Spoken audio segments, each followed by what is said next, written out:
Milestone school and কলেজের যে বিমান দুর্ঘটনার বিষয়টা নিয়ে আমরা বাংলাদেশের সবাই কিন্তু শোকাহত।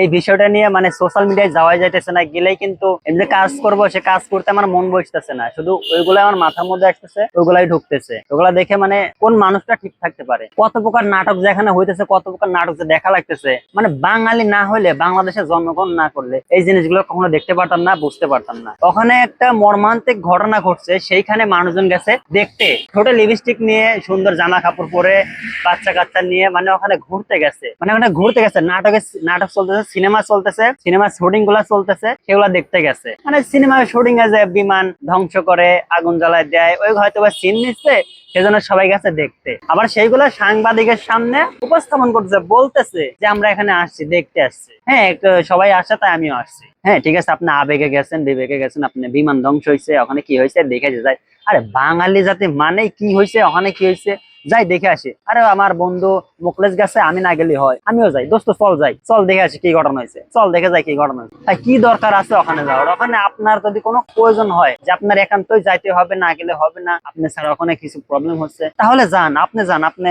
মানবিক কাজে এগিয়ে যান। তা নয় আপনারা বিল্ডিং এর ছাদে উঠিয়ে রাস্তাঘাট ব্লক করছেন, বিভিন্ন গাড়ি ভাড়া করে নিয়ে নিয়ে রাস্তাঘাট ব্লক করছেন। মানে যে কাহিনীগুলো দেখলাম, বাঙালি না হলে এই জিনিসগুলা বুঝতে পারতাম না, দেখতে পারতাম না। আজকে এই ঘটনা হয়েছে, এই ঘটনা বেশি দিন না, সর্বোচ্চ 5 দিন, 6 দিন, 7 দিন, এরপর আবার এটা ধামাচাপা হয়ে যাবে, এটা সবাই ভুলে যাবে, কেউ মনে রাখবে না, এটা কেউ মনে রাখবে না। কিন্তু যার গেছে, যার সন্তান হারাইছে, সেই শুধু মনে রাখবে যে আমার সন্তান, আমার ছেলে, আমার মেয়ে, ছোট ছোট ফুলের শিশু, নিষ্পাপ শিশু, সকালে খেয়ে সকালে তার ফ্যামিলি তাকে স্কুলে পাঠাইছে বা স্কুলে রেখে আসছে।